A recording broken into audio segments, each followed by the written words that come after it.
Serial killers can only become serial killers by not getting caught, at least for a while anyway.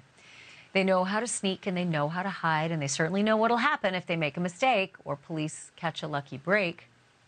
No more killing. It's over. No more cover stories. No more braggadocio, even if it's in quiet. All of their kinks and their secrets are on public display. Some serial killers can't face a thing like that, so they take their own lives instead. But the vast majority, they go peacefully into the handcuffs. Unlike other kinds of killers, serial killers are almost always taken alive. Why is that? And maybe more importantly, why is that such a good thing? I want to bring in Katherine Ramsland. Her latest article for Psychology Today is titled Suicide and the Cornered Killer. Dr. Ramsland is a professor of forensic psychology and author of the book Confessions of a Serial Killer.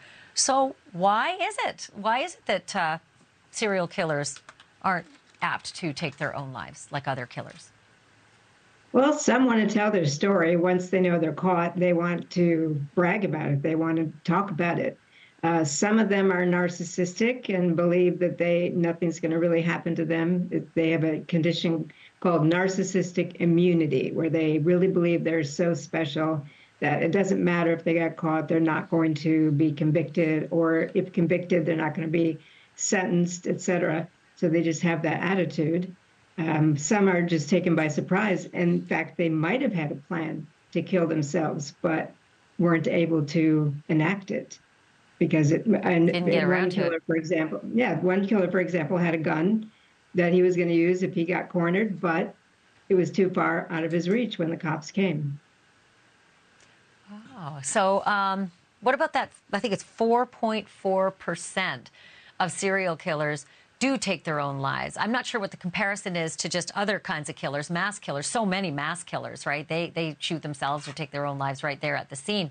But what is it about that 4.4% of serial killers that do take their own lives? Why are they different than other serial killers?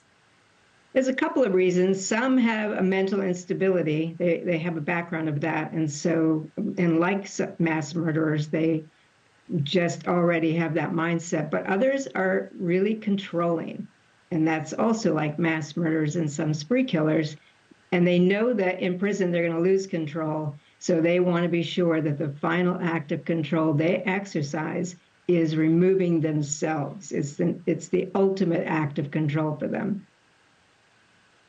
So this article recently, well, I think it was just this week we learned that Herb Baumeister in Indiana, they're starting to identify some of those thousands and thousands. I think there were 10,000 bone fragments found scattered throughout his yard, which is just so unbelievable to me. But why is it that you say it is best for us all, it's making us safer, if we can take them alive? What is it about getting a serial killer? Because you know how most people would feel.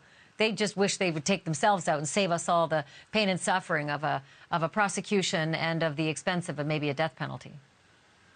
Well, here we are almost 30 years later doing these painstaking, expensive things to try to identify some of his victims, when if we had been able to take him alive, he might have talked. He might have given some ideas of who these people were. He picked them up in bars, brought them back, killed them, and burned them in burn pits on his property to the point where they were unidentifiable.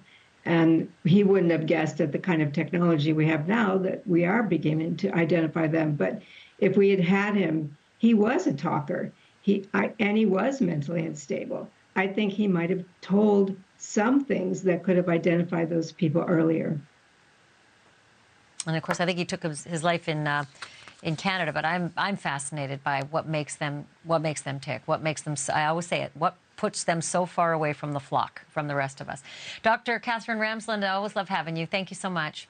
Thank you for watching. Go to newsnationnow.com to find NewsNation on your television provider. And don't forget to click the red subscribe button below to get more of NewsNation's fact-driven, unbiased coverage.